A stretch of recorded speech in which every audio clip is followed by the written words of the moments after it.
The man on the ridge adjusted his scope at 0600 hours and smiled. Below him, FOB Granite lay wide-open soldiers walking predictable routes, vehicles parked in the same positions they had occupied for 11 days straight, and not a single sensor on the northern perimeter showing a green light. He pressed his radio. Confirm positions. We move at 1340.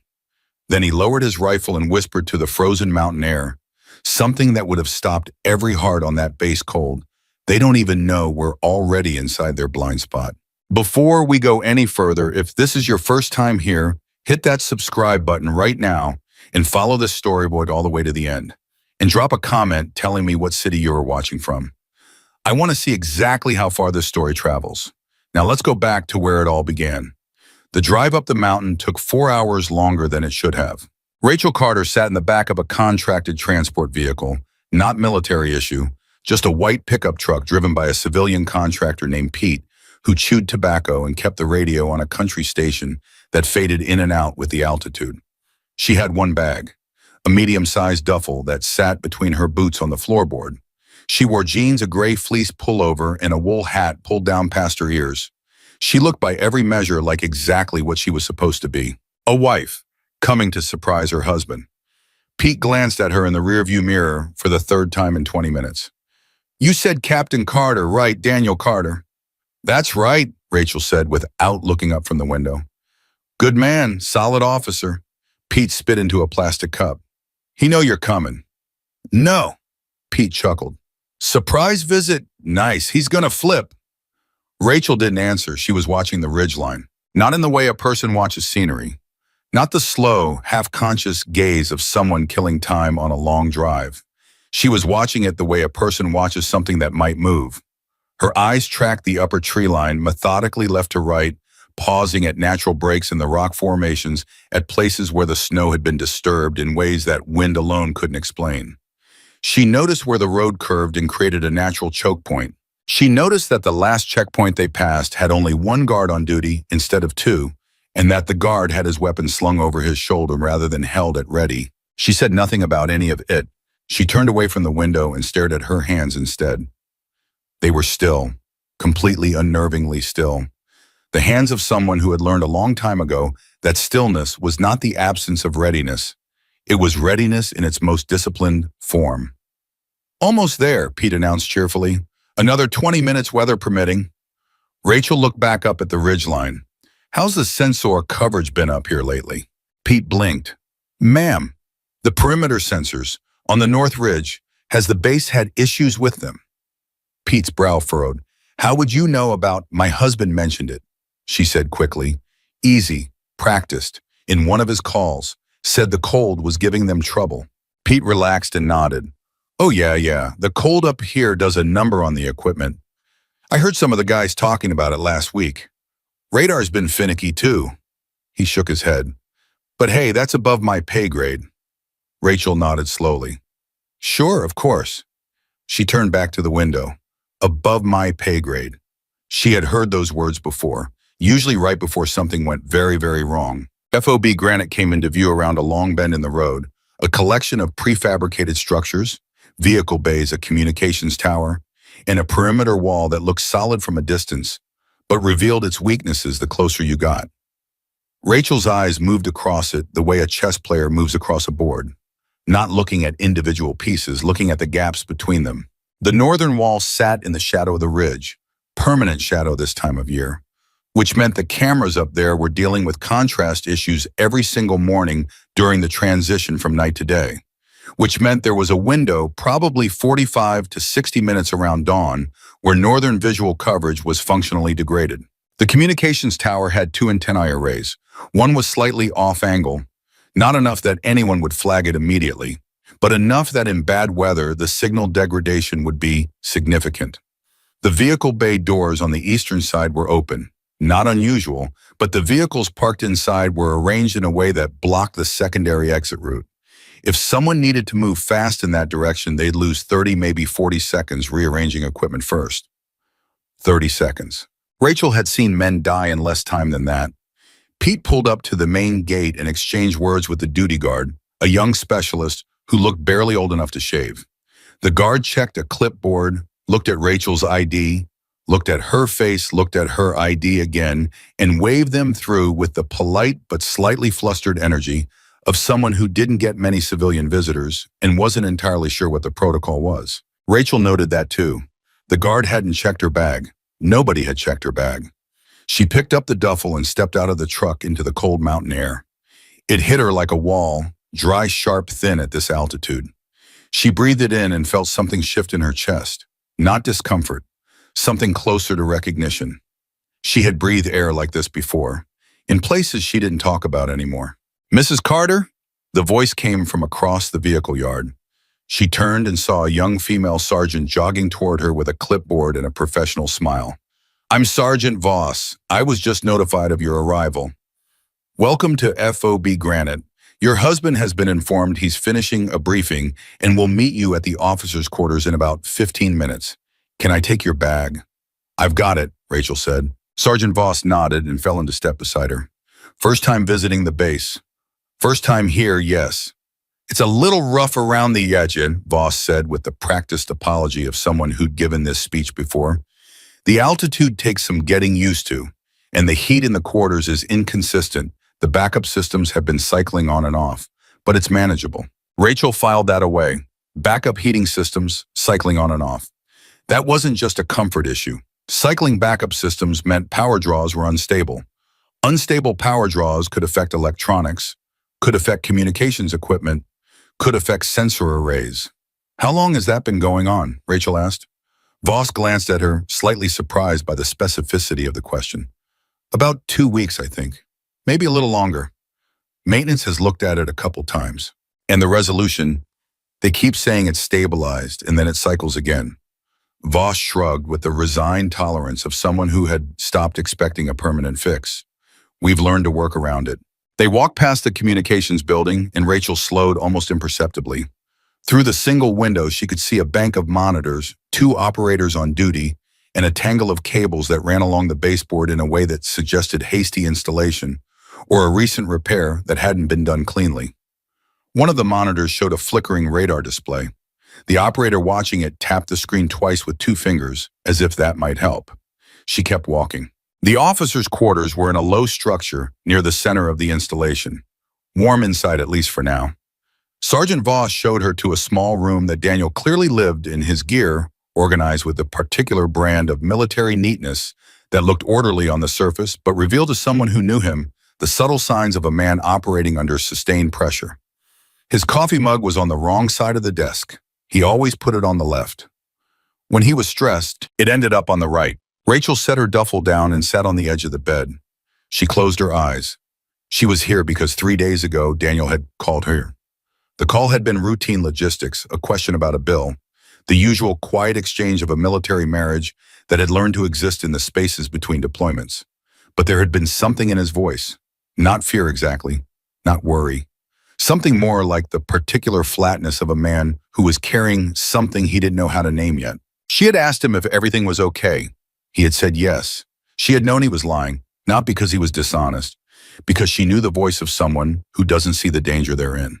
She had used that voice herself once, a long time ago, 2 days before a mission that went sideways in ways that still woke her up at 3 a.m. So she had packed a bag, called in a few favors to arrange transport, and told herself she was just coming to see her husband. That was the story. She was going to stick to it. The door opened and Daniel walked in, and for a moment everything else in her head went quiet. He was taller than she always expected when she hadn't seen him for a while. That happened every time she carried a mental image of him that was somehow smaller than the reality, and then she'd see him and remember that she had married a man who took up actual space in a room. He had dark circles under his eyes and a week's worth of beard that regulation normally wouldn't have allowed, which told her the command climate up here was either relaxed or distracted. He was wearing his uniform, but he had his jacket halfway off one arm, like he'd been in the process of changing when he got the message. "Rachel."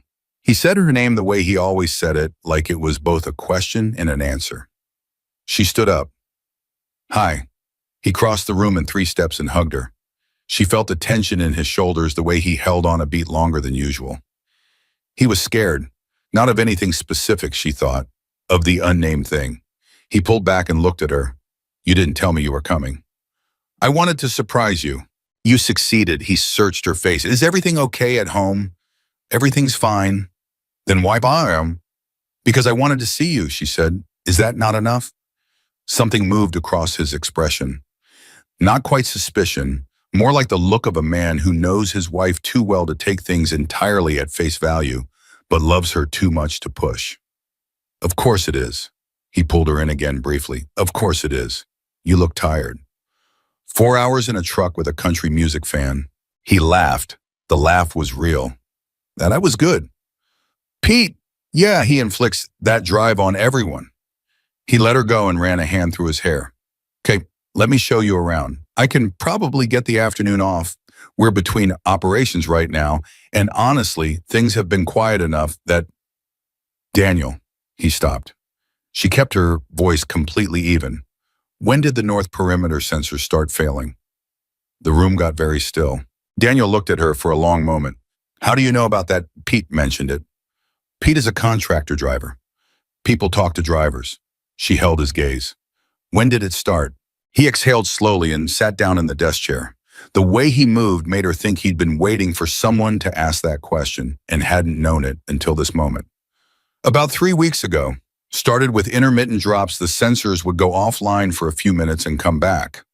We logged it, reported it, put in a maintenance request. And the tech team came up, looked at, it is said it was cold weather degradation. Standard issue.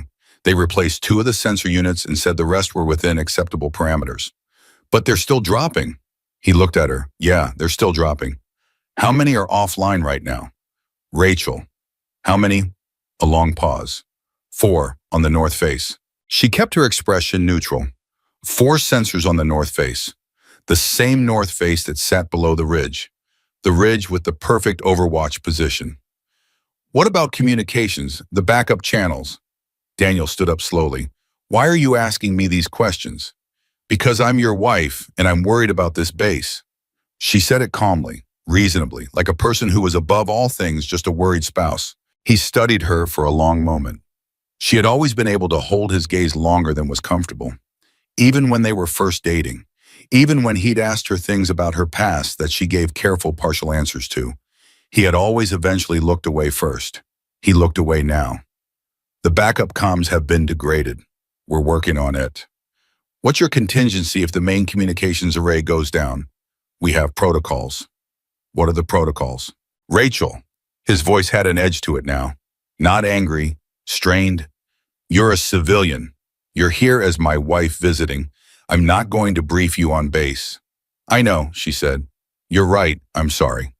She sat back down on the bed and reached for her duffel, unzipped it and pulled out a paperback book she'd thrown in at the last minute mostly for cover. She opened it to a random page. Daniel watched her for another moment. I'll get us coffee, he said finally. Then I'll show you the base, the parts I'm allowed to show you. That sounds good. He left. She listened to his footsteps down the hallway until she couldn't hear them anymore. Then she put the book down and stared at the wall. 4 sensors down on the north face, degraded backup communications, power cycling through the backup systems, a guard on the main gate who didn't check civilian bags, a radar display that flickered and needed to be tapped back into function by an operator who had clearly learned to accept flickering as normal, and the ridge. She kept coming back to the ridge. She had driven past it on the way in, and her eyes had gone to it automatically the way they went to every high point in every landscape she ever moved through, because high ground was where danger lived. At this particular base, with this particular configuration of structures and pathways, anyone holding the North Ridge had a direct line of sight to approximately 70% of the installation. She thought about the man on the ridge, the one with the scope, the one she didn't know about yet, not specifically, not concretely, but she thought about him anyway in the way that experience sometimes gives you information before you can name its source. She had been trained to think this way, 8 years of training so deep it had become reflex. She had spent a long time trying to train herself back out of it to look at a landscape the way a normal person looked at a landscape, as scenery, as beauty, as background. She had gotten pretty good at it, but she was looking at FOB granite and everything she was seeing was wrong. Not obviously catastrophically wrong, subtly wrong, the kind of wrong that adds up slowly until it becomes a disaster all at once. Daniel came back with 2 mugs of coffee. He handed her one and sat across from her and asked about her sister and her mother and the neighbors who'd adopted a dog that apparently barked at all hours. She answered every question. She laughed in the right places. She held the coffee with both hands and let the warmth seep into her fingers, and she was to every observable measure exactly what she appeared to be. A tired woman who had driven a long way to see her husband. And somewhere behind her eyes in the part of her that never came fully offline, no matter how many years passed or how far she drove from the life she used to live, she was counting. Sensor gaps, communication windows, response time from the duty station to the north perimeter, the number of steps between the officers' quarters and the armory, the angle of the sun on the southern ridge in the afternoon. She was counting, because she had learned a very long time ago that the bases that felt quiet were the ones you had to watch most carefully. That night, Daniel fell asleep early, the particular crashed-out sleep of a man who had been running on insufficient rest for too long and finally allowed himself to stop.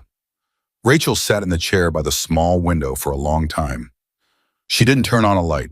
She just sat in the dark, watching the perimeter lights through the frosted glass. At 200, the lights on the north face flickered, not a power surge, something lower frequency, steadier. She watched the flicker for exactly 47 seconds. Then it stopped. She sat with that for a long time. At 0330, she finally lay down. She didn't take her boots off, not all the way. She loosened the laces and pulled the blanket up and stared at the ceiling in the particular way that isn't sleep but isn't fully awake either. The in-between state, the ready state. She used to live in the ready state. She thought she had left it behind. But lying in this room on this base, on this mountain, with the wind moving through the gaps in the construction and the sensor grid running at 60% capacity on the most vulnerable face of the installation, lying here, she understood something she had been trying not to understand since she got in Pete's truck 8 hours ago. She hadn't come here because she missed her husband. She had come here because something was wrong. And now she was inside the wire. And she could feel it, not in the dramatic way of movies, not like a cold hand on the back of the neck, but in the quiet, certain way of a person whose body had learned to read threat before the mind caught up. A low-grade electrical hum in the base of her chest, the faint tightening of the muscles behind her shoulder blades. She had felt this before, twice. Both times she had been right.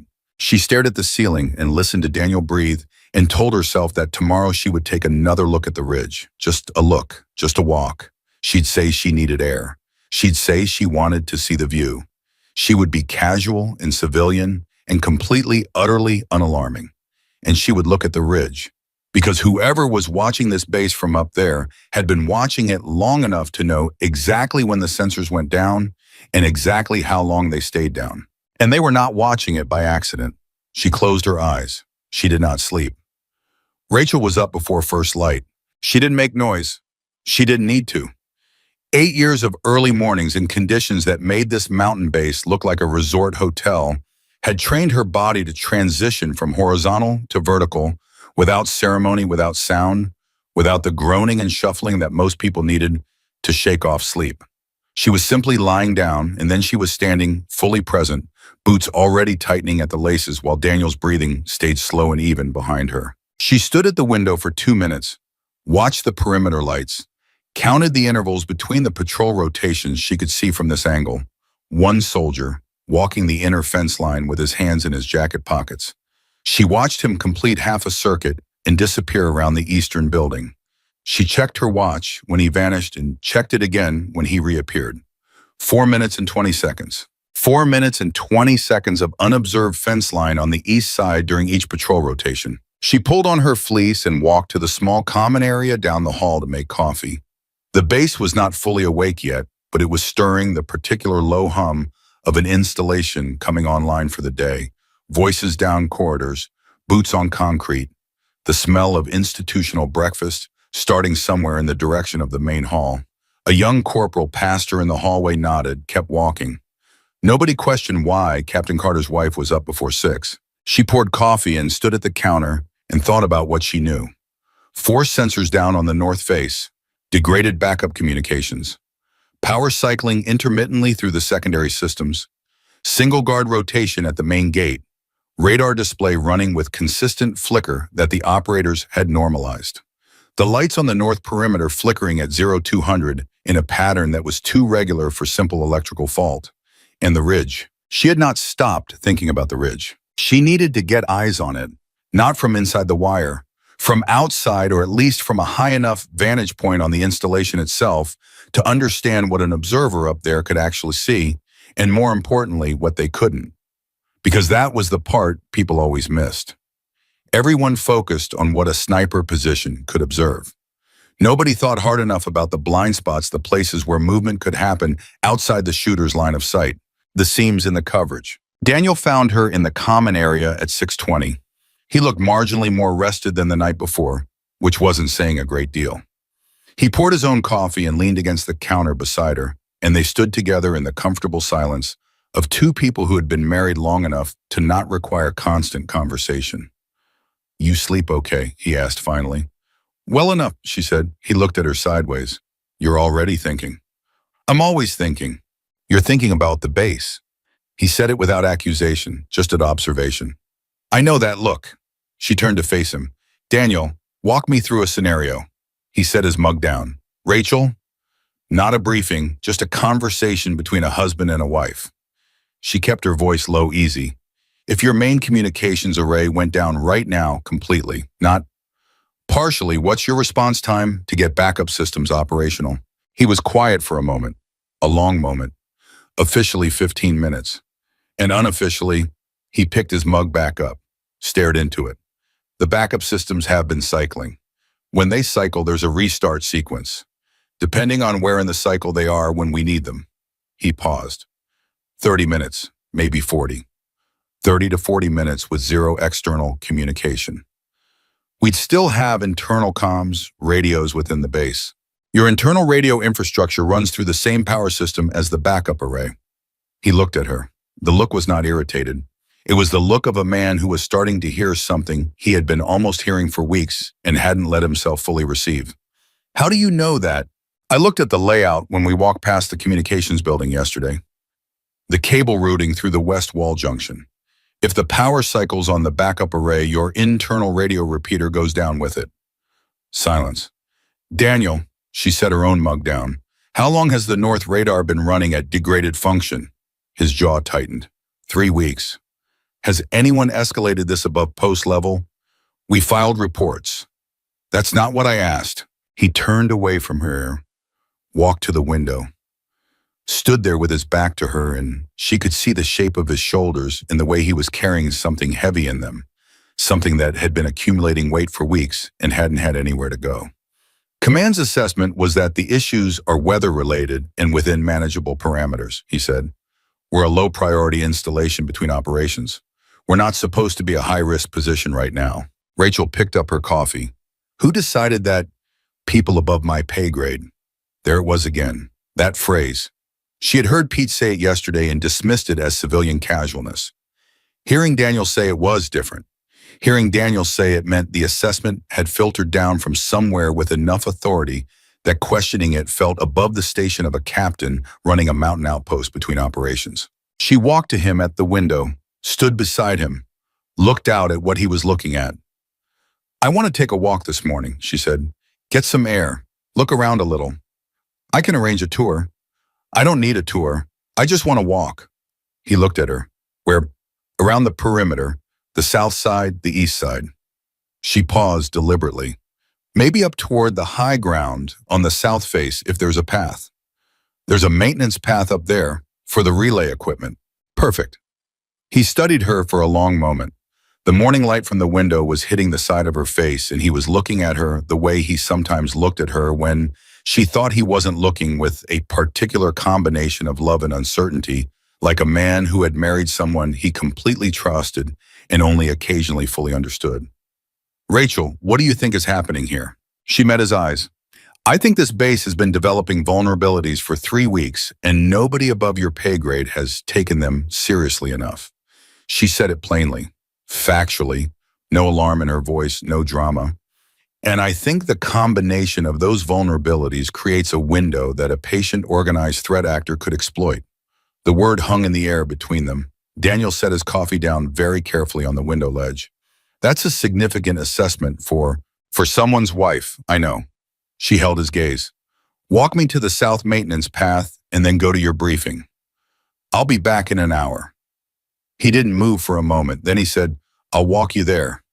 He walked her there without speaking. Through the eastern yard past the vehicle bays, she noted again that the secondary exit was still blocked into a narrow path that led upward toward the relay equipment on the south face. At the base of the path, he stopped. 1 hour, he said. 1 hour, she confirmed. She started up the path. After about 20 meters, she heard him call her name. She turned. He was standing at the base of the path with his hands in his jacket pockets, looking up at her, and his expression was something she didn't have a clean word for. You'd tell me if you knew something, he said, something specific. She looked at him for 3 full seconds. Yes, she said, I would tell you. She turned back to the path and kept walking. The maintenance path took her up the south face at a gradual angle past the relay equipment housing.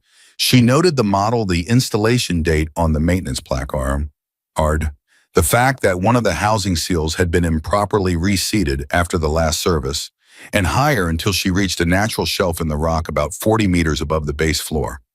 She stopped there, she turned north, and she looked at the ridge. From this elevation, the geometry of the entire installation opened up beneath her. She could see everything, the patrol routes, the vehicle positions, the communications tower, the gap in the sensor grid on the north face. She could see exactly where the coverage failed, exactly where the blind spots were, and exactly how they lined up. Then she shifted her gaze upward, to the north ridge proper. It was maybe 300 meters of elevation above the base, curving in a natural arc that created multiple natural firing positions with excellent concealment from below. The rock formations along the crest were irregular enough to provide cover for a shooter and a spotter. The angle of the sun at midday would put observers up there in shadow, while anyone on the base looking north would be looking into glare. She stood very still and studied the ridge for a long time. Then she saw it. Movement. Brief, small, disciplined. Not an animal. Animals didn't move in straight lateral lines across rock faces. Whatever she had just seen was tracking from east to west along a shelf about 50 meters below the crest. One deliberate, controlled motion, and then nothing. Gone. Back into stillness, so complete, it might have been her imagination. It was not her imagination. Her heart rate did not change. Her hands stayed still. She remained on the shelf for another 2 minutes, watching, letting her eyes rest in soft focus across the whole sweep of the ridge, rather than fixing on any one point. The trick of looking without staring. The thing you learned when looking too hard was the same as being blind. She saw nothing else. She turned and walked back down the path. She was back inside the wire in 38 minutes. She went directly to the communications building, not to the operators on duty. She stopped outside the door. Let her eyes move over the exterior, trace the cable conduits running along the outer wall, followed them to where they entered the building and to where they connected to the junction box on the west side that served both the main array and the backup systems. A single point of failure, one junction box. If that box went down, whether from power surge, targeted interference, or physical disruption, the entire communications infrastructure of FO Granite would drop simultaneously. Main and backup, internal and external. The base would go deaf and blind in the same instant. She walked back toward the officers' quarters, moving at an easy civilian pace, nodding to soldiers who passed her, looking for all the world like a woman taking a comfortable morning stroll. Inside, she was doing math. Distance from the north ridge to the junction box, approximately 260 meters at a slight downward angle, well within range for any trained shooter.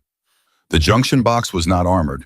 It was not in a protected position. It was, in fact, mounted on the exterior wall in a location that had probably seemed convenient when the base was designed and had remained unconsidered ever since. She found Sergeant Voss near the motor pool and stopped her with a friendly wave.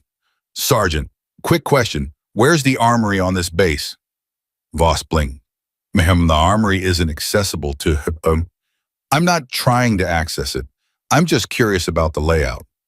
Rachel smiled. My husband gives terrible directions. I'm trying to find my way back to the main hall, and I think I went wrong somewhere. Voss relaxed instantly, smiled back. Oh, of course. The main hall is that way, she pointed. The armory's actually in the opposite direction near the north building. But you don't want to go that way, it's all restricted access. Of course, Rachel said. Thank you. She filed that away too. North building, near the wall that faced the ridge. Daniel found her in the officer's common room at 11.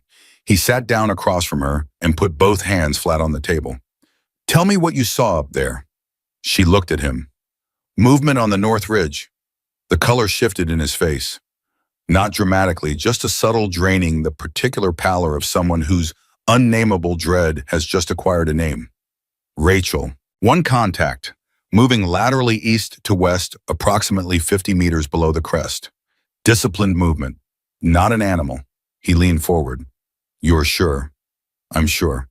That could be a dozen things. Hunters, hikers, local. In this temperature, at that elevation, moving in a straight, tactical line across exposed rock. She held his gaze. Daniel, I need you to trust what I'm telling you. He was quiet for a long moment, looked at his hands on the table. I can increase the patrol schedule. Put in a report too. A report won't help if they're already in position. What do you mean already in position? The lights at 200 last night. The pattern wasn't electrical fault. It was consistent with short-duration signal interference. Someone was running a test last night, testing the response, testing whether anyone noticed. She kept her voice level, kept her hands still on the table between them. They noticed that no one noticed. Daniel stood up from the table, moved away, turned around, came back, sat back down. Okay, he said. His voice had dropped half a register. Okay, what are you telling me? I'm telling you that someone has been studying this base for at least 3 weeks, that they have identified every vulnerability in your sensor grid and your communications infrastructure, that they have at least one individual in a position on the North Ridge, and that I don't think you have the kind of time that another report to command is going to address. She paused. I'm telling you to go to your XO right now and put the base on elevated readiness. He stared at her. On what basis do I justify that? My wife went for a walk and thought she saw something on a ridge. She met his eyes and said nothing. He ran both hands through his hair, stood again. Rachel, I believe you. Okay, I believe something is off. But I can't, he stopped. What am I supposed to tell my command that my wife has a bad feeling? Then tell them the sensors have been down for 3 weeks and the communications backup can't be relied upon, and those 2 facts alone justify elevated readiness. Her voice was still steady, still low, still completely controlled. The movement on the ridge is my read. The infrastructure failures are documented fact. Use the documented fact. He looked at her for a long time. She could see him fighting it, not fighting her, but fighting the institutional weight of assessments made by people above his pay grade, the friction of raising an alarm in a quiet period, the very real professional cost of calling a threat that didn't materialize. She knew exactly what that felt like. She had been inside that calculation herself more than once. Go, she said quietly. Right now, go talk to your XO. He went. She sat alone in the common room for 11 minutes. Long enough to run through the scenario 4 times in her head from 4 different angles, testing her own read, looking for the places where she might be wrong. She found a few, not enough. The weight of what she was seeing didn't shift toward a benign interpretation no matter how she turned it. Daniel came back at 11:43. He sat down heavily. XO says the sensor issues and comms degradation are documented and being addressed through proper channels. No basis for elevated readiness without a confirmed threat indicator. Rachel looked at him. And the movement on the ridge. He said, and I'm quoting exactly that, a civilian visitor is not a qualified intelligence source. The room was quiet. She nodded slowly. I'm sorry, Daniel said. Don't be. She stood up. Go do your afternoon briefing. Rachel. Go. She touched his arm once briefly. I'm fine. I'm going to sit here and read my book. He left. She listened to his footsteps until they were gone. Then she sat back down and she looked at the door of the common room and she thought about the armory in the north building and she thought about the ridge and she thought about the junction box on the west wall and she thought about the 45 to 60-minute window of degraded camera coverage on the north face every morning. And she thought about the test signal at 0200 that nobody had noticed except her. And she thought about the man she had seen moving across the rock face with the deliberate, measured patience of someone who was not moving toward anything yet. Someone who was getting into position. She thought about what getting into position meant. It meant the position was almost ready. It meant whatever came next was not weeks away. It was not days away.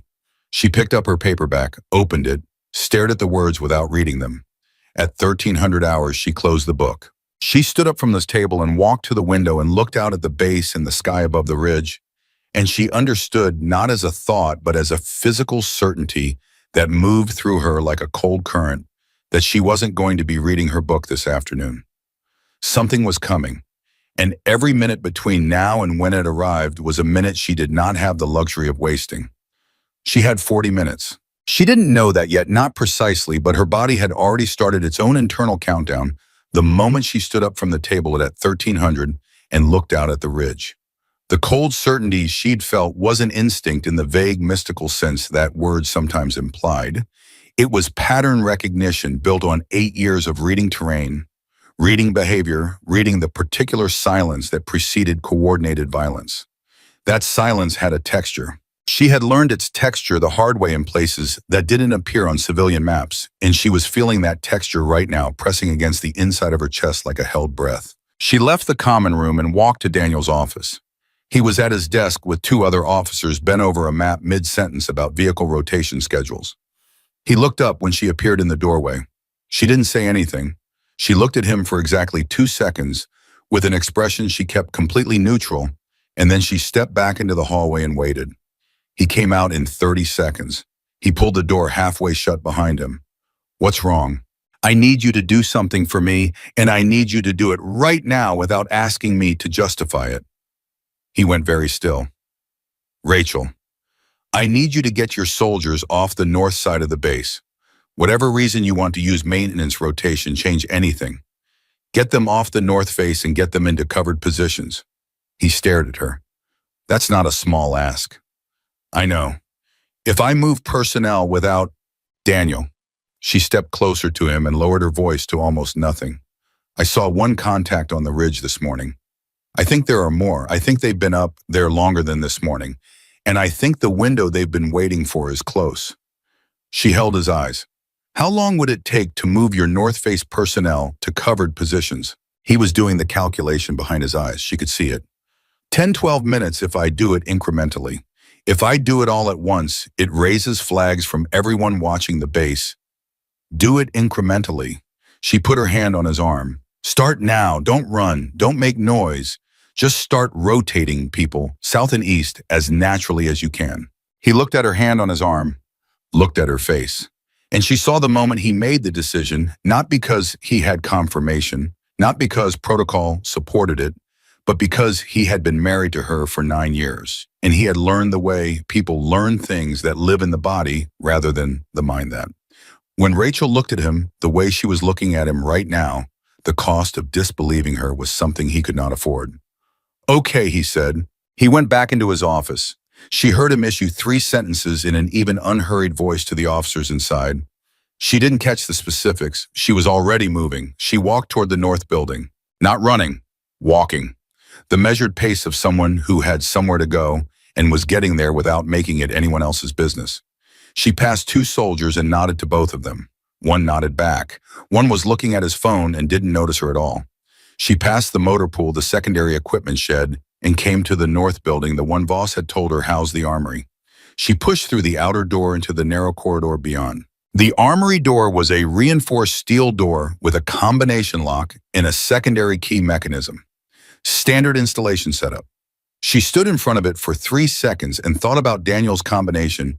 He had never directly told her, but she had seen him use it twice on their last base, and she had the kind of visual memory that photographs sequences of movement without making a conscious choice to do so.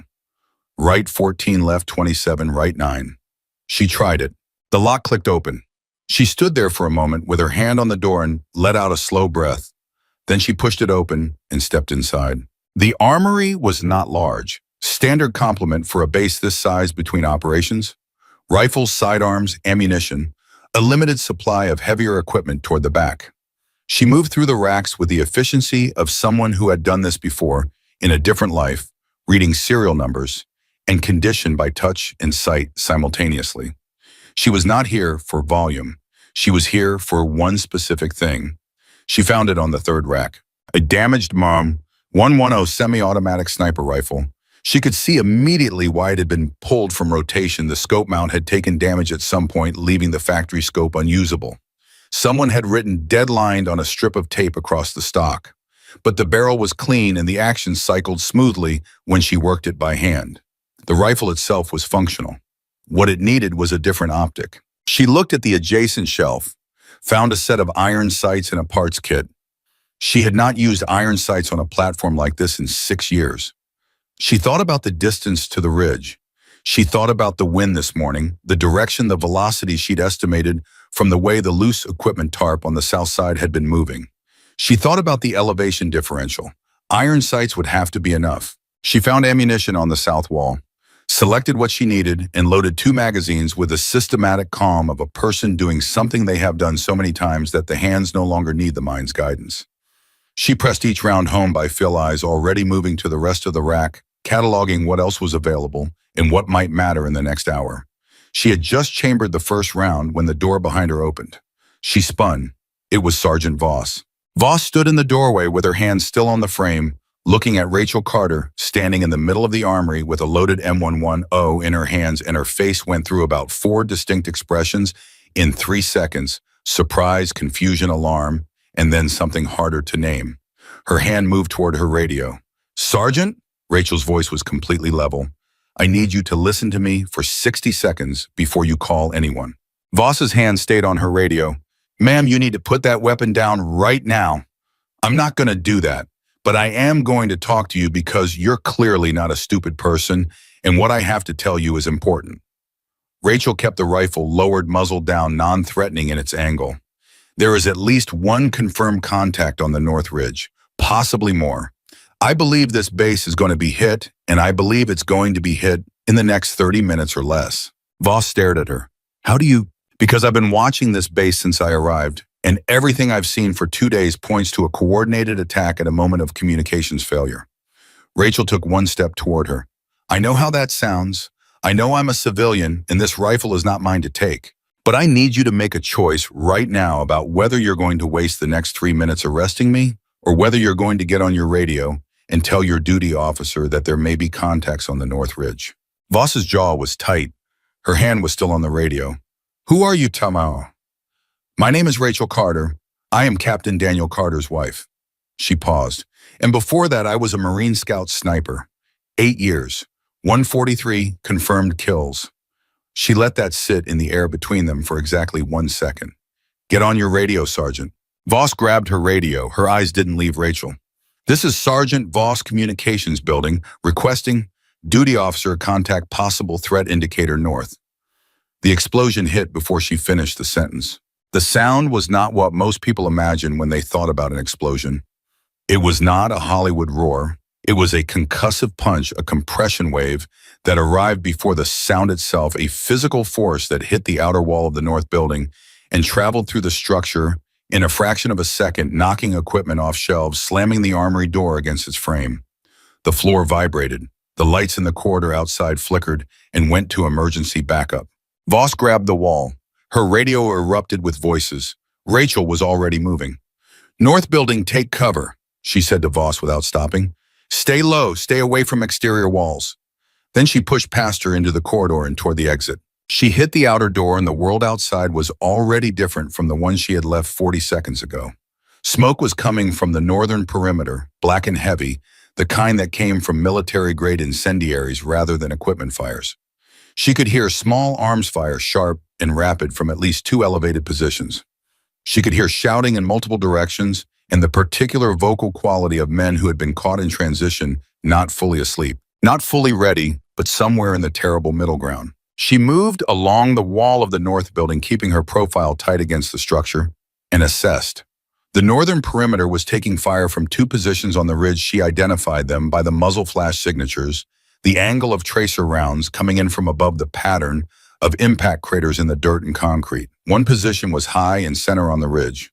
One was slightly lower and to the east. Both had clear sight lines into the main installation yard. In the main yard, soldiers were moving, some with direction, some without. She could see a sergeant trying to organize a fire team near the vehicle bay, But the secondary exit was still blocked by the vehicle arrangement she had noted yesterday, and the team was bottlenecked trying to force two vehicles past each other in a space that wasn't designed for it. She could see the communications building. One of its exterior walls had taken shrapnel damage. The junction box on the west side, the single point of failure she had identified 2 days ago, was dark. Physically dark, which meant it was destroyed or disabled. FOB Granite was already blind. She heard a sound from above and her eyes went up instinctively. A drone. Small commercial-grade modified. It was circling at about 60 meters, moving in a slow arc over the center of the installation. It was not armed, she could tell by its size and flight pattern, but it was feeding video. Someone on that ridge was watching everything that moved on this base in real time. She felt something cold and precise click into place inside her chest. Not fear. She had been afraid before she knew exactly what fear felt like in her body, the nausea and the shaking and the desperate desire to be somewhere else. This was not that. This was the opposite of that. This was the thing that came after fear was done. The narrowing, the clarity, the world reduced to geometry and timing, and the distance between where she was and where she needed to be. She needed the high ground. The south-face maintenance path was 130 meters to her left. She would be exposed for portions of that distance. The drone was watching. If the drone operator understood what he was seeing, a civilian-looking person moving purposefully toward high ground with a rifle, he would redirect attention to her position. She had maybe 90 seconds before someone on that ridge figured out what she was doing. She started running, not sprinting blindly, running with control, cutting angles using every piece of cover the installation offered. The equipment shed the motor pool wall, the parked vehicles along the eastern edge, moving in the pattern of someone who had planned a route through a base they had been memorizing since the moment they arrived. Because that was exactly what she had been doing. She heard a burst of fire crack past the east wall. The fire team at the vehicle bay finally got one vehicle moved and pushed through the gap too slowly, too noisily, drawing a sustained burst from the eastern ridge position that forced them back into cover. She was past the motor pool. She heard Daniel's voice from somewhere in the direction of the command center. Shouting orders. She recognized the specific cadence of his command voice, the one he used when things were going wrong, but he hadn't yet lost control of the situation. He was still functional. He was still in it. That was good. She hit the base of the maintenance path at a dead run and started climbing. The path was narrow and the footing was uncertain. Frozen ground, loose gravel in patches. Places where the previous night's temperature had created ice over stone. She moved through it without slowing weight forward, hands free, the rifle across her back on a sling she'd improvised from equipment webbing in the armory. The smoke from the northern perimeter was drifting south on the wind, and it helped her, partially obscured from below, partially obscured from the north ridge. She was 30 meters up the path when she heard the drone change pitch above her. It had found her. She didn't look up. Looking up would tell whoever was watching the drone feed exactly where to direct rifle fire. She kept moving, pressed close to the rock face on her right, cutting the angle of her exposure from the north, and climbed. 50 meters. A burst of rifle fire from somewhere on the ridge sent rounds sparking off the rock face above her. Not accurate, whoever fired it was adjusting, trying to find her. She changed her angle, moved right, used a natural fold in the terrain she had noted during her morning reconnaissance as a partial defilade position. The round stopped. She kept climbing. 70 meters. The shelf she had stood on this morning, the natural platform with the sight line to the north, was 5 meters above her now. She could see its edge. She could see the open sky above it. She heard a sound she recognized immediately. The distinctive percussive cough of a mortar. Not a large tube, something man-portable, something that had been carried up that ridge and set up while no one was paying attention. She heard the round in the air, the specific whistle of its descent, and then felt the impact shake the mountain through her boots as it hit somewhere inside the base perimeter below. She did not stop. She came over the edge of the shelf and dropped flat, the rifle already coming off her back and into her hands in one practice motion that lived in muscle memory years deep. She got her elbows down, got her body into a stable prone position, and brought the rifle up. Through the iron sights, the north ridge resolved from a distant feature into a specific landscape of rock and shadow.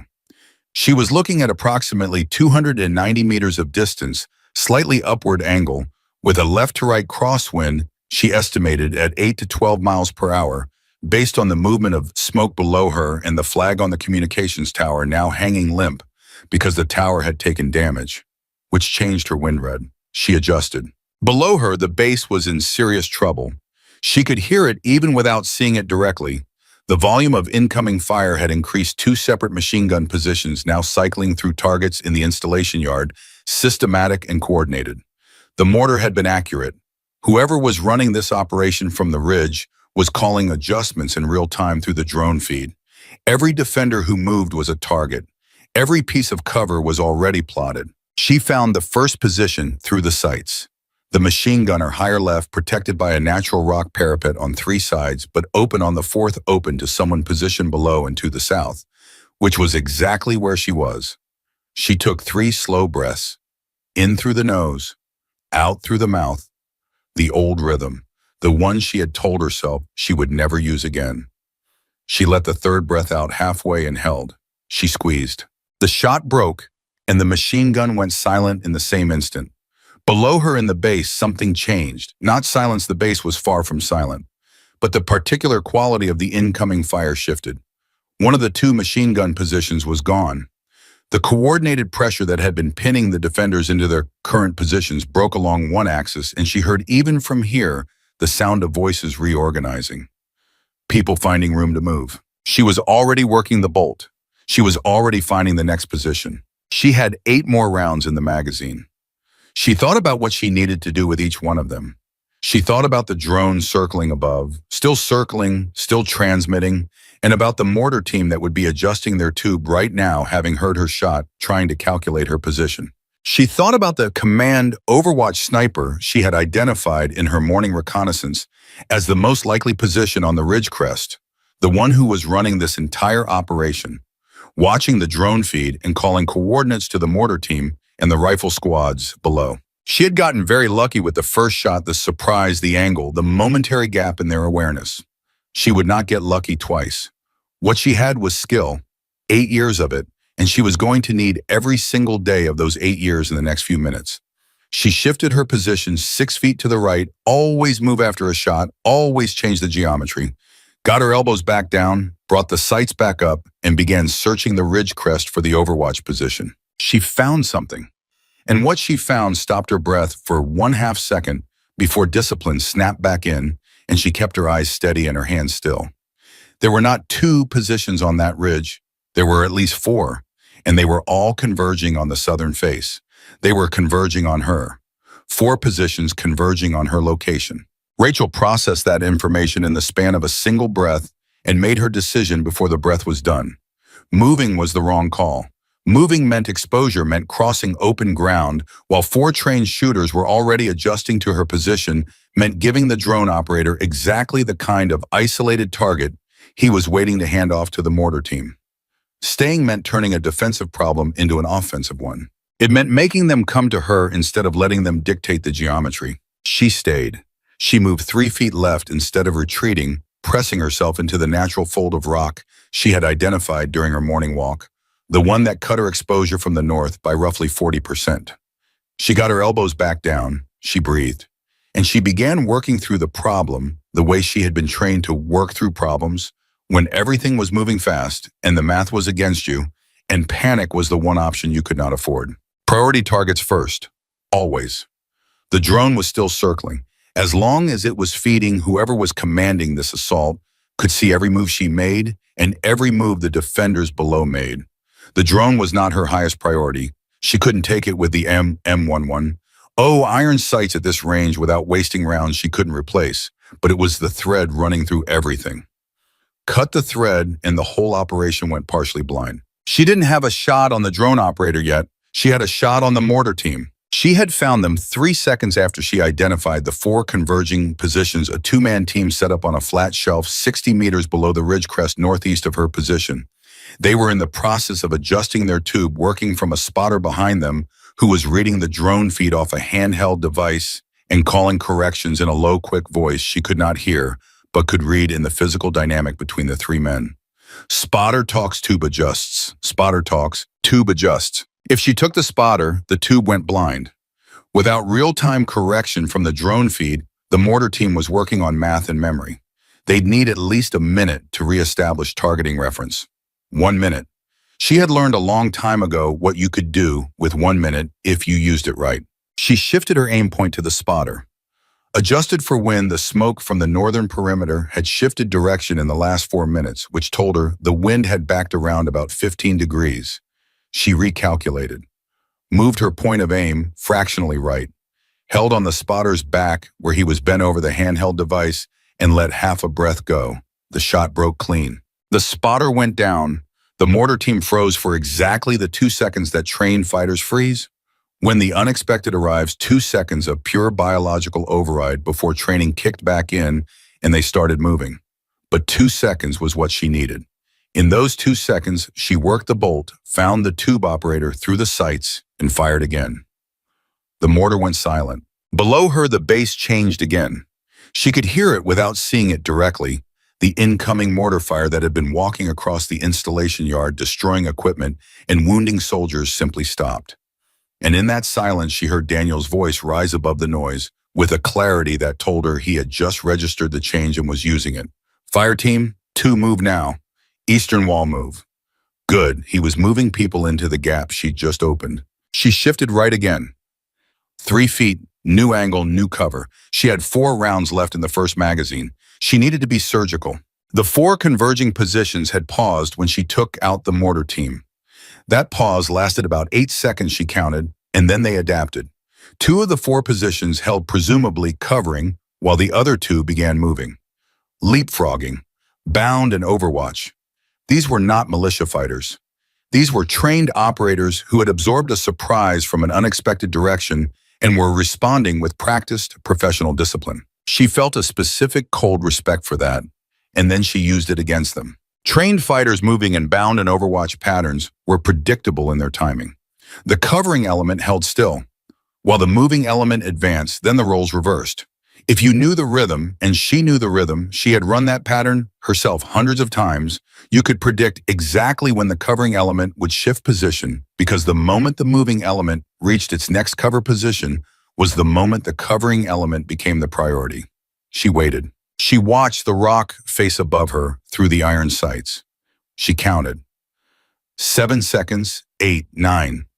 She saw the movement in the figure shifting position, transitioning from cover to the next bound point body, moving in the brief exposed window between one piece of rock and the next. She fired. The figure went down.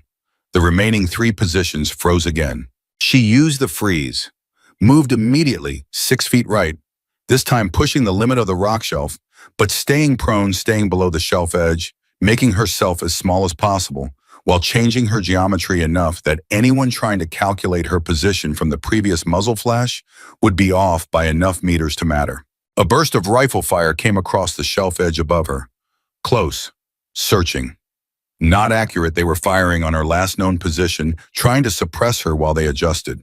She pressed flat and let the burst go by and thought very clearly and quickly about the next 30 seconds. She had 3 rounds in the first magazine. She had a second magazine on the sling mount, 12 rounds total remaining after this magazine ran dry. Below her, the base was still in a fight. She could hear sustained fire from the north perimeter. She could hear Sergeant Voss's voice on a radio somewhere below. She could hear the sound of a vehicle engine starting and then being suppressed by fire almost immediately. Someone was trying to get a vehicle to a casualty and being prevented. She needed to break the remaining firing positions' confidence, not just neutralize them, break them.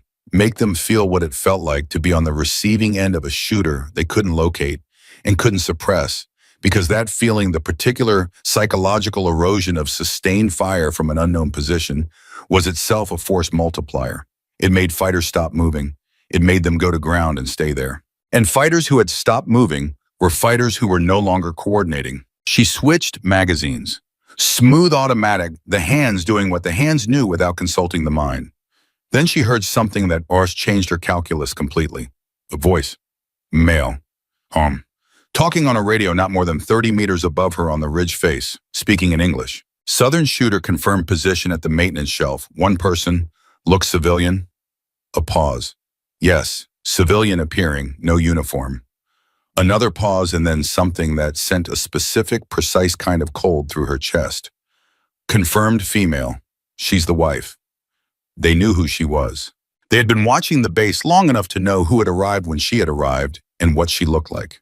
The surveillance that had preceded this attack was not just tactical, it was thorough, which meant either someone had fed them information from inside or they had eyes on this installation at a level of sophistication that went well beyond a standard ambush. She filed that away for later. Right now, it meant one thing practically: they were not going to ignore her.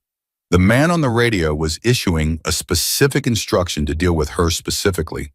She had maybe 90 seconds before that instruction reached whoever was closest to her position. She stopped being defensive. She went looking for the man on the radio. He was giving himself away with every transmission. The voice was coming from a fixed point, which meant he was stationary, which meant he was the command element. The Overwatch commander she had identified in her morning reconnaissance as the linchpin of the entire operation. If he was still running this assault by voice, she had not yet neutralized him, which meant the attack's coordination was still intact despite everything she had done. She needed the command element. She found him. He was tucked into a crevice on the ridge face about 30 meters above her and 15 meters to the right. He was nearly invisible from below.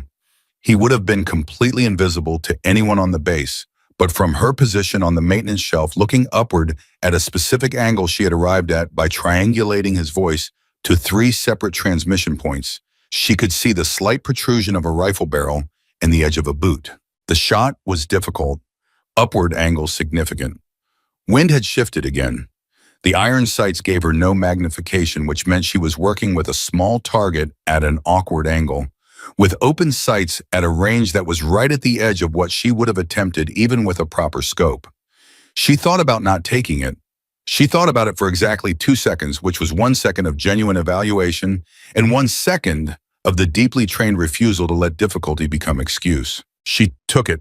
The rifle cracked and the boot disappeared and the radio voice stopped. Just stopped. Mid-sentence, whatever he had been saying had stopped. And the effect cascaded faster than she had expected. Without the command voice, without the drone feed being actively interpreted and transmitted to all positions simultaneously, the assault on FOB Granite lost its coherence with a speed that told her exactly how much of its structure had depended on that single man's direction. The incoming fire from the northern perimeter became intermittent. Then it became sparse. The 2 remaining positions above her, which had been maneuvering toward her with professional coordination 30 seconds ago, went to ground and stayed there. She didn't wait to see what they would do next. She came up from prone to a kneeling position, still partially covered by the rock shelf edge, and looked down at the base below her.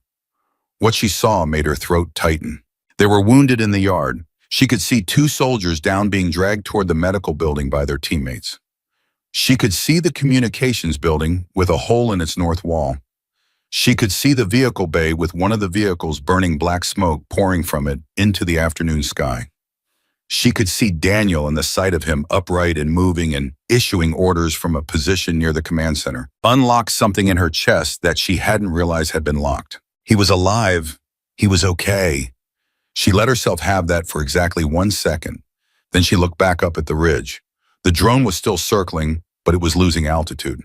Either the operator had been hit or he was deliberately bringing it down because the command element was gone and he was trying to recover his equipment. Either way, the drone's surveillance value was degrading rapidly. She had 6 rounds left. She heard a sound from the base below, a voice she recognized as the XO, the one who had told Daniel that a civilian wasn't a qualified intelligence source. He was on a radio now, and his voice had a quality that was entirely different from his earlier measured dismissal. He was calling in their situation. External communication was back somewhere. Somehow one of the operators had restored partial function to the communications array. Whatever backup link they'd managed to jury-rig was thin and unstable, but it was enough. Help had been called. She brought her attention back to the ridge. The 2 remaining positions above her were still static. She watched them. Watched the micro-movements, the slight shifts of weight, the barely perceptible head adjustments of men trying to decide whether to press forward, hold, or withdraw. She read them the way she had been trained to read the body language of fighters at distance through a scope or without one through smoke or shadow. They were deciding to withdraw. She could feel it in the way their movement patterns had changed. The aggressive forward lean was gone. The heads were angling rearward. They were done fighting. They were starting to think about getting off this mountain. She let them start thinking about it. Then she made a choice that went against the pure tactical calculus and came entirely from a different place. The place that knew that men retreating in panic made more noise and more errors than men retreating in confidence. And that more noise and more errors meant more actionable information for whoever arrived at this base in the next 40 minutes. She fired twice more into the rock face between them, not at them, between them, close enough that the impact debris would hit them, close enough that they would feel it as targeting rather than proximity error. The effect was immediate. Both positions broke and ran. Not in the careful bound and over watch pattern of professional fighters maintaining discipline. They ran.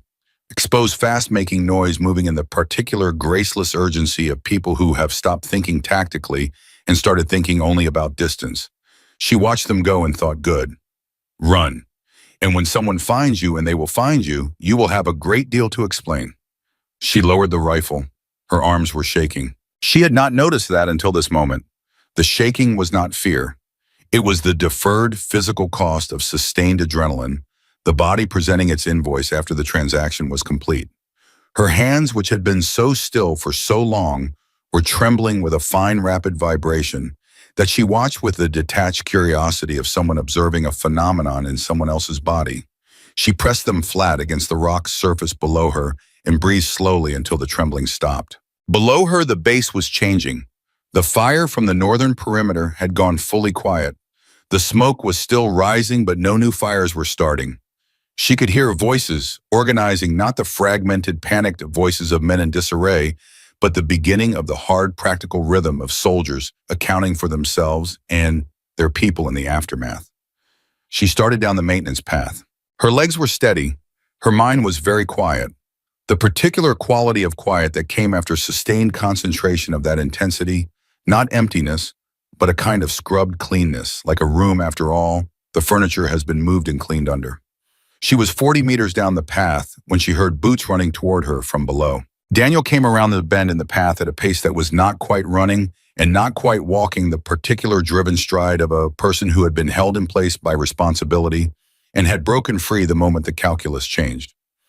He was still in his uniform, a cut above his left temple that had bled down the side of his face and dried, and he had his sidearm drawn, though he had it pointed at the ground. He saw her. He stopped. She stopped. They looked at each other across 15 meters of frozen mountain path, with the full weight of the last 40 minutes sitting between them, and neither of them said anything for a moment that stretched in ways that had nothing to do with its actual duration. Then he said, "You're hit." She looked down at her left arm. Her sleeve was torn, and there was blood. She hadn't felt it, hadn't noticed it, but there it was. A graze. Shrapnel or rock fragment from one of the bursts that had come across the shelf edge. Not deep, not dangerous, but real. "I didn't notice," she said. He holstered his sidearm and covered the distance between them in 5 steps and put both hands on her face, looking at her with an expression she hadn't seen on him before, or maybe she had once a long time ago and had forgotten what it looked like. His hands were shaking against her cheeks. "Are you?" "I'm okay," she said. "Rachel." His voice broke on her name, just a single syllable fractured somewhere in the middle. "Rachel, who are you?" She looked at him. The question was real. He was not asking rhetorically. He was not asking with anger or accusation. He was standing on a mountain path with his hands on the face of the woman he had been married to for 9 years, and asking with complete sincerity who she was, because the person who had just climbed this path alone with a damaged rifle and done what she had done was not the woman he thought he knew. Or maybe she was exactly that woman, and he was only now understanding what that meant. She put her hands over his. "I'm the woman who married you," she said. That part was always real.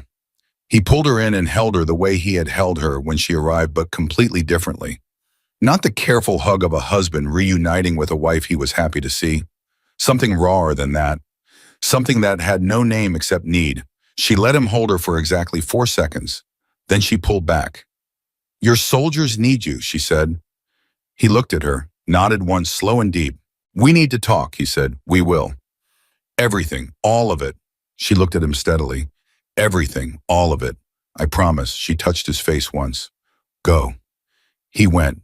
She watched him head back down the path, his shoulders straightening as he descended, the weight of command resettling onto them, the husband receding and the officer returning. She understood that. She had her own version of it. She followed him down at a slower pace. The base was in controlled recovery now. Medical personnel were moving. Perimeter teams were reestablishing positions.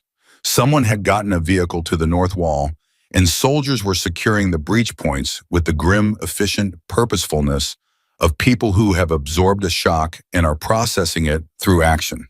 She passed through all of it, and nobody stopped her, which surprised her until she realized that everyone who looked at her looked away quickly, with the particular averted gaze of people who are not sure how to categorize what they are seeing and have chosen for now to deal with that uncertainty later. Sergeant Voss was at the communications building when Rachel came past. She was on a radio calling status to someone, and she looked up when she saw Rachel and stopped mid-sentence.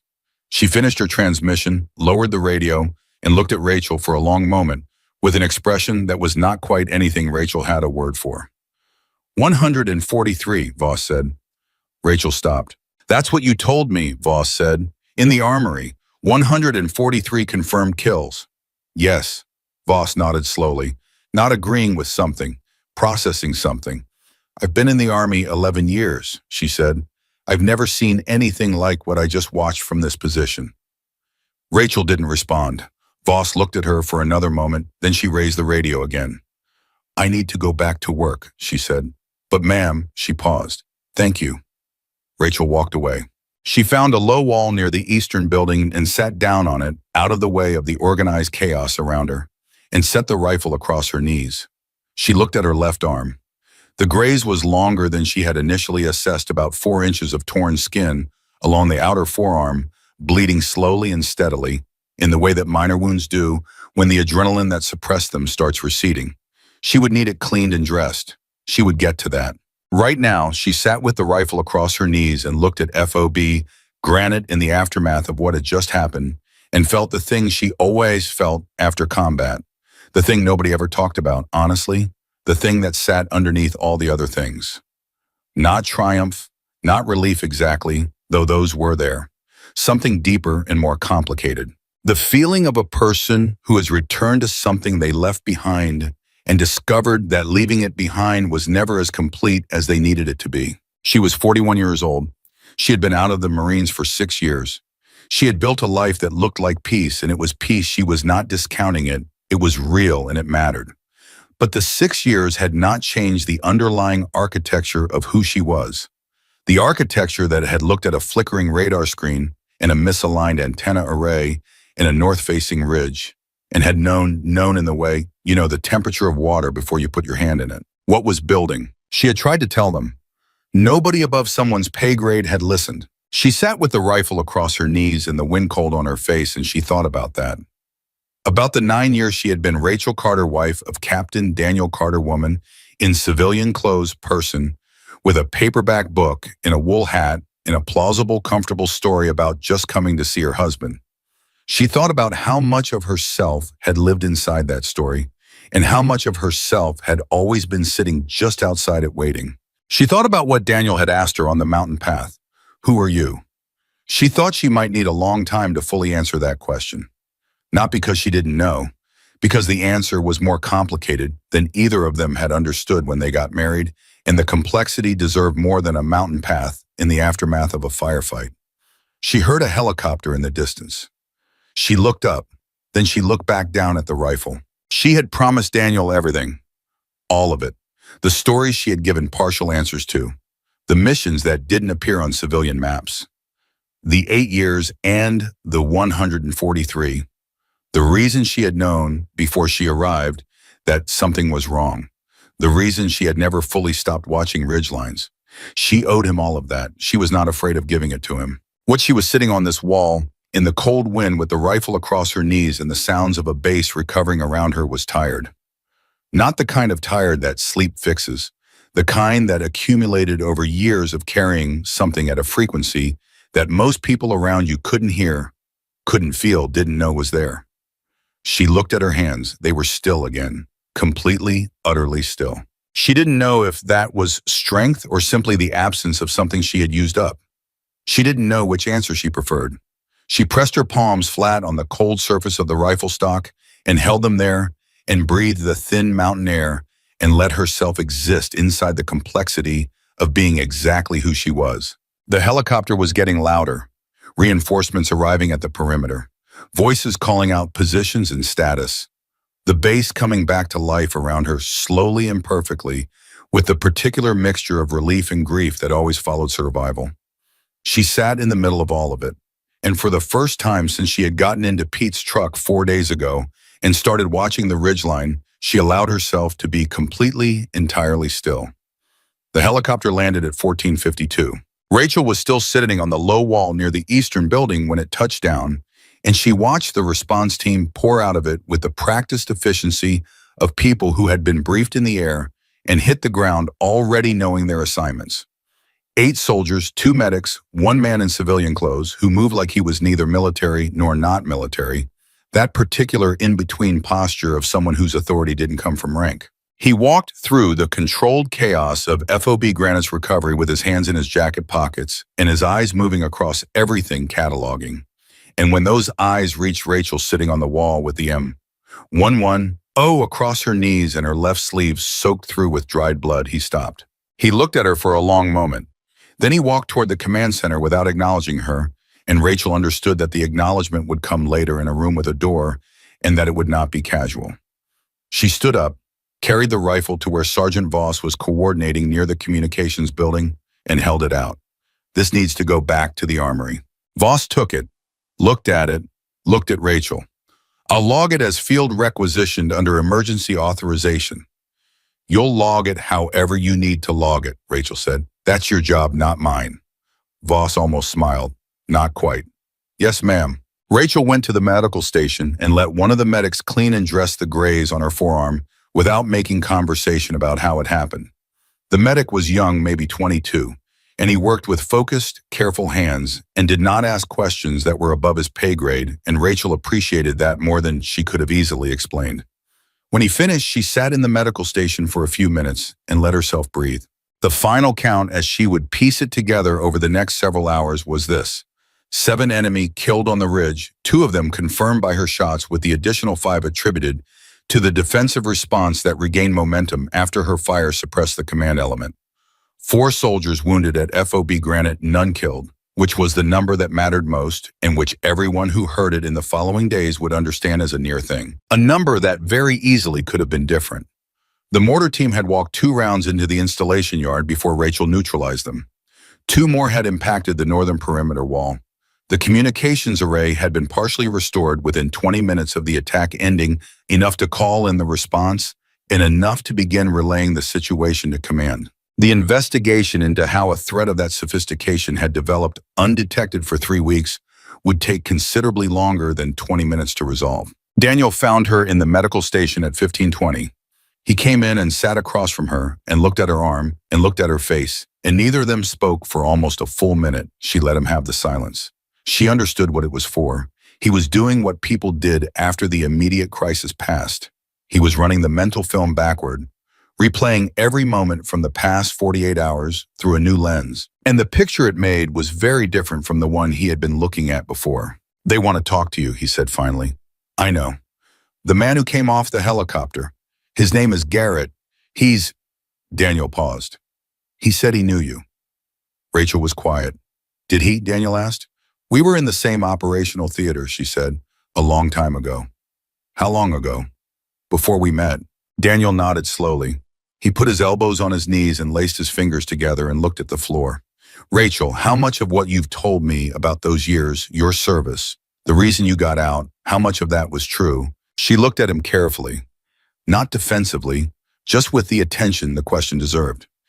Everything I told you about why I got out was true. I was exhausted. I had done what I could do, and I wanted something that wasn't the inside of a scope. She paused. What I didn't tell you was the full picture of what I had been doing for 8 years, what I was trained to do, what my record was. 143, he said quietly. Yes. He unfolded his hands and pressed them flat on his knees. Why didn't you tell me? Because I was trying to be someone different. She said it without apology, but also without defense, just plainly.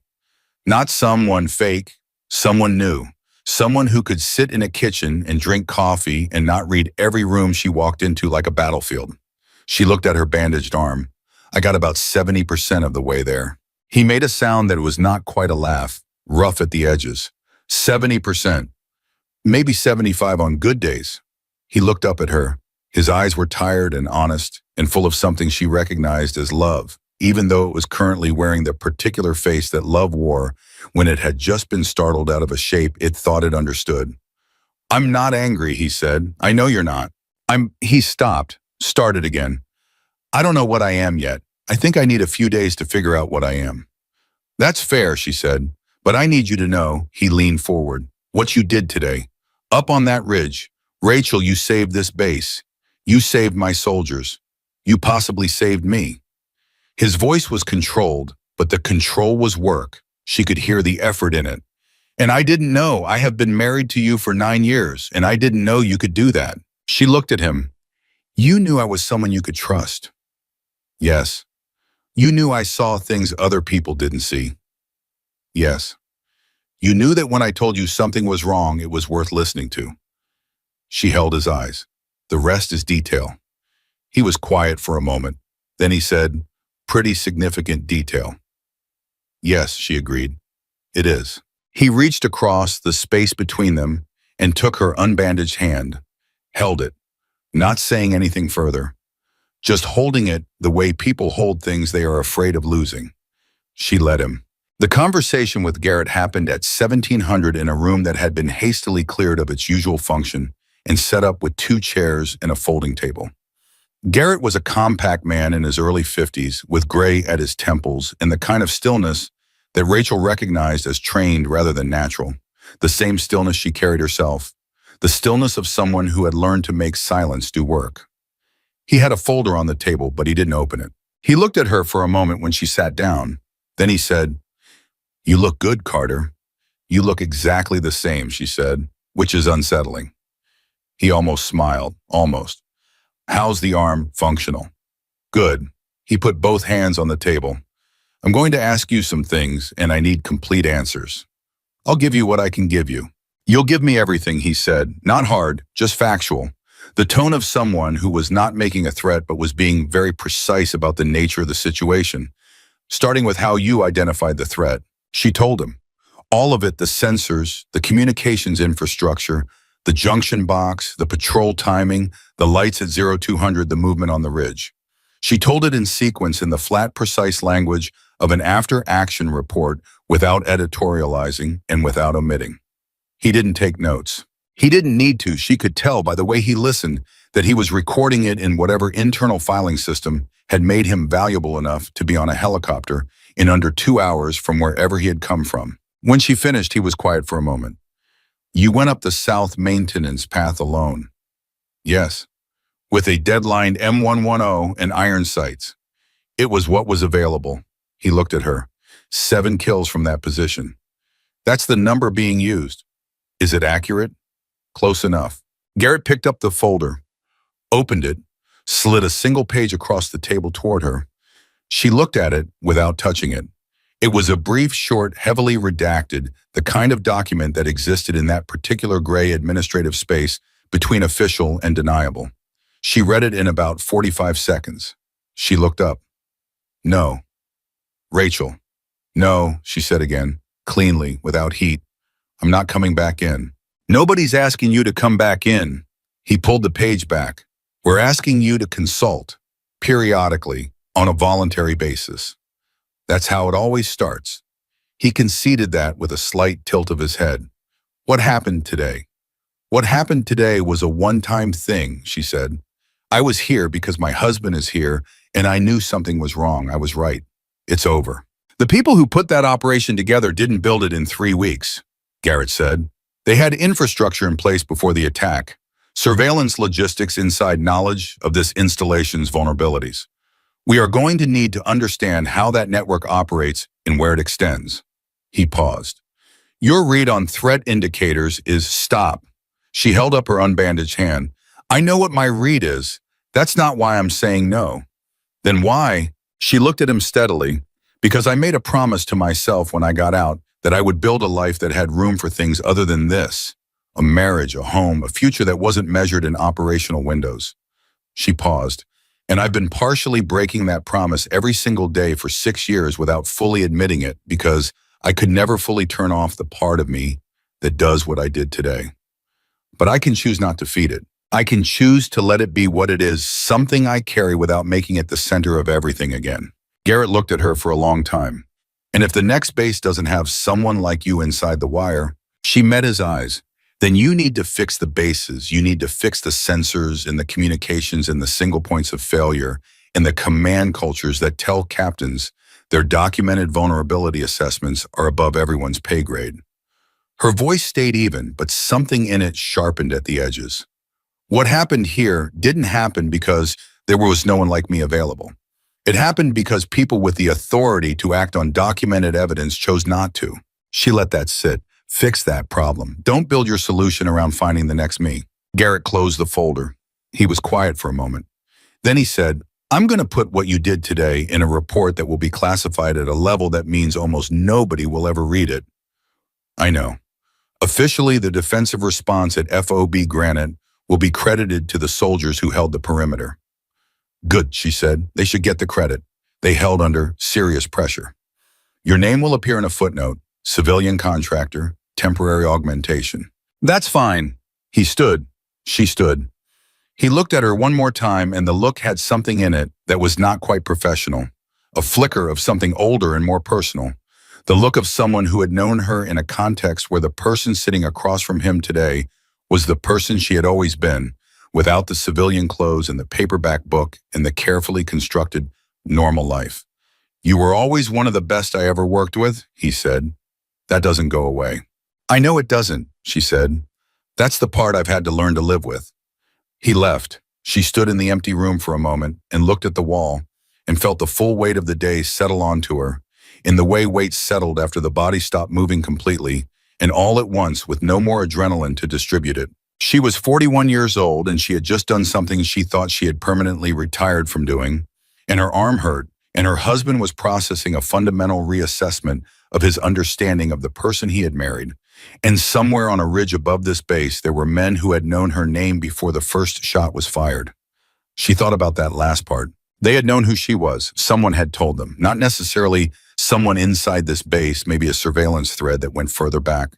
Maybe something connected to her history rather than Daniel's present. Maybe both. She didn't know. Garrett would work that thread. It was his job now, not hers. She told herself that firmly and walked out of the room. Daniel was waiting in the corridor.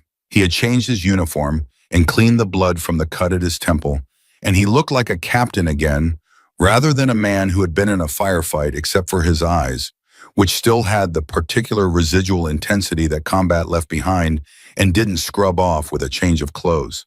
He straightened when she came out of the room. How was it? He asked. It was fine. Are they? No, she said. I'm not going back in. I told him no. Something moved across his face, not relief exactly. Something more layered than that, the expression of a man absorbing information that was simultaneously reassuring and complicated. Okay, he said. Daniel. She stopped in front of him. I need to tell you things. The full version of things I gave you partial answers to before. Not tonight. Tonight is not the right time for either of us. But soon. Soon, he repeated. And I need you to understand that what I tell you doesn't change what's been real between us. It adds to it. It fills in gaps. But the 9 years are the 9 years. He looked at her for a moment. Then he reached out and carefully, gently touched the edge of the bandage on her forearm. Just touched the edge of it with 2 fingers. Who were you before I met you? He asked, not accusingly, with genuine quiet wonder. She thought about that for a moment. Someone who was very good at surviving, she said, and very lonely. He nodded, slowly, deeply. And now, less lonely, she said, still good at surviving, apparently. He made the sound again, the rough, not quite laugh. This time it was more fully a laugh. It broke something open in the air between them that needed to be broken. She felt her own chest loosen. He put his arm around her carefully on account of her arm, and they walked together down the corridor and out into the cold evening air of FOB Granite. The base was in recovery, soldiers moving with purpose. The communications tower was being assessed by a technical team. The northern perimeter had been secured. Lights had come back on across the installation in a slow spreading grid, each section coming online one by one as power was restored and tested. She watched the lights come on and thought about the lights going out and thought about everything that had happened in the hours between. "I looked for you," Daniel said quietly. "When it started, when the first explosion hit, my first thought was, where is Rachel? And I couldn't find you. And that was—" He stopped. "That was the worst 20 minutes of my life." She turned to look at him. "I was on the ridge." "I know that now. I should have told you. Before I went up, I should have found you first. You didn't have time." "No," she paused, "but I still should have tried." He looked at her. "Is that what the next conversation looks like? Both of us accounting for what we should have done differently?" "Probably some of it." "Okay." He pulled her slightly closer. "I can do that conversation." "I know you can." They stood together at the edge of the recovery and watched the base come back to life and said nothing for a while, which was its own kind of language. The language of two people who had been through something that had permanently rearranged the furniture between them and were still deciding together what the new arrangement looked like. She was aware of his warmth beside her and aware of her own physical exhaustion, and aware underneath both of those things of something she had not expected to feel on the other side of this day. Gratitude, not for the battle, not for any of it, not the fact that she'd had to climb that ridge or that the base had been hit or that Garrett had sat across from her in that room with his redacted folder, but for the simple, irreducible fact that the people she cared about were still standing, that the lights were coming back on, that her husband's arm was around her shoulders and his heartbeat was steady and real, and she could feel it against her side. She had come to this mountain because she knew something was wrong. She had been right, and then she had done the thing she had spent 6 years telling herself she was done doing, and she had done it without hesitation and without error, and the people she came here for were alive because of it. She thought about the question of identity, the one Daniel had asked on the mountain path, the one Garrett had implied in the room with the closed door, the one she had been asking herself in quieter ways for 6 years. Who are you? She had given Daniel the beginning of an answer. She had given Garrett a different piece of it. But the full answer she understood now was not something that could be given in a single conversation or a single day. The full answer was something like this. She was a woman who had been built by 8 years of war into something extraordinary and had then tried with genuine effort and genuine love to be something quieter. She had not fully succeeded at the quieter thing, but she had not failed at it either. She had built a marriage that mattered. She had built a life with actual weight to it. She had learned imperfectly to sit in a kitchen with coffee and not read every room as a battlefield. And when the battlefield came to find her, when it followed her here to this mountain and hit the wire of this base and threatened the people she had crossed a state in a pickup truck with a country music fan to get back to, she had not flinched. She had not hesitated. She had gone up the ridge and done what needed doing with iron sights and borrowed time and 8 years of muscle memory that had never fully gone to sleep. Both of those things were true simultaneously. The woman who wanted the quiet life and the woman who could hold a shot at 300 meters under fire. They were not opposites. They were the same person finally standing still, long enough to stop pretending while shoes. 3 days later, she stood at the main gate of FOB Granite with her duffel bag at her feet waiting for Pete's truck. Daniel was beside her. He had his hands in his jacket pockets and his eyes on the road, and they had spent the last 3 days doing the conversation, all of it in pieces in the evenings after his duties released him, and the base had settled into its post-incident rhythm of assessment and recovery. It had not been easy. Parts of it had been painful in the specific way that truth was sometimes painful, not because it damaged things, but because it required both of them to hold a more complex version of each other than the simpler one they had been carrying. But it was honest. Every word of it had been honest. She had told him about the missions, about the 8 years, about the 143, about the particular moral weight of that number and what she had done with it since she got out, the way she had carried it, the way she had tried to set it down, the way it had remained hers regardless of what she tried to do with it. He had listened without interrupting. He had asked questions that were real questions, not challenges. He had sat with what she told him and let it mean what it meant without rushing to make it mean something more manageable. At the end of the last conversation, he had said, "You're still you."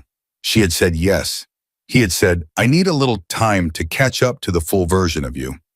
She had said, take what you need. He had said, don't go too far.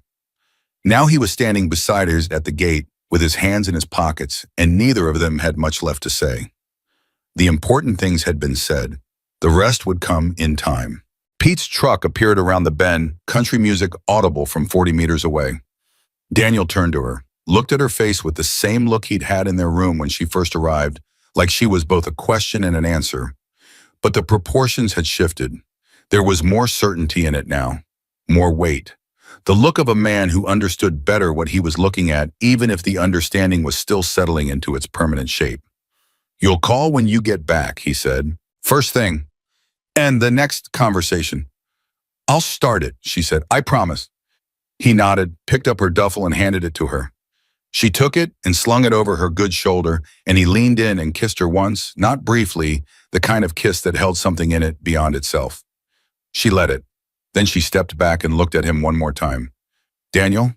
Yeah, for what it's worth. She paused. Coming here was the right call. He looked at her. His eyes were full. Not broken, not overwhelmed, just full the way eyes were when they had been through something that mattered and were still standing on the other side of it. Yeah, he said quietly. It was. She turned and got in the truck. Pete had the radio on the same station. He pulled away from the gate, and the base shrunk behind her in the side mirror for her. The perimeter lights, the communications tower being repaired, the soldiers at their posts, the whole complicated, fragile, surviving thing that was FOB Granite. She watched it until the road curved and it disappeared. Then she turned forward and looked at the road ahead. How was the visit? Pete asked cheerfully. She looked at the road, at the ridgeline as they curved past it. She looked at it the way she always looked at high ground, the automatic professional sweep, the checking of lines and angles and cover positions. She couldn't help it. She had stopped pretending she could. Good, she said. It was good. Pete nodded and turned the radio up slightly and drove. She watched the ridgeline and thought about home and thought about Daniel and thought about the folder Garrett had slid across the table and the choice she had made when she slid it back. She thought about the answer she had given him. Fix the bases. Don't build your solution around finding the next me. She believed that. She still believed it. And she also knew with the same quiet certainty she had known everything else on this mountain, that if the phone rang, if the situation was dire enough, if the stakes were real enough, if the people in the crosshairs were people who could not protect themselves, she would answer it. Not because she couldn't say no. She had said no. She meant it. But because she had learned on a maintenance shelf on a frozen mountain with iron sights and borrowed time that some things you carried didn't get lighter with distance. They just got more familiar. And familiar was not the same as gone. She had not left war behind when she left the Marines. She had brought it with her into every room she had ever walked into since reading the exits and the angles and the high ground, waiting for the moment it would need her again. The moment had come. She had been ready. She would always be ready. That was not a burden she had chosen to carry so much as a truth she had finally chosen to stop running from. And there was a difference between those two things, a difference that mattered, a difference she thought she might spend the rest of her life understanding more fully. The truck descended the mountain. The snow began to fall. And Rachel Carter, former Marine Scout, sniper wife woman in a gray fleece, with a bandaged arm and a duffel bag between her boots, looked at the road ahead and understood completely. Finally, without reservation, that she had never needed to be only one thing. She was all of it, every last piece. And every last piece had shown up when it counted most.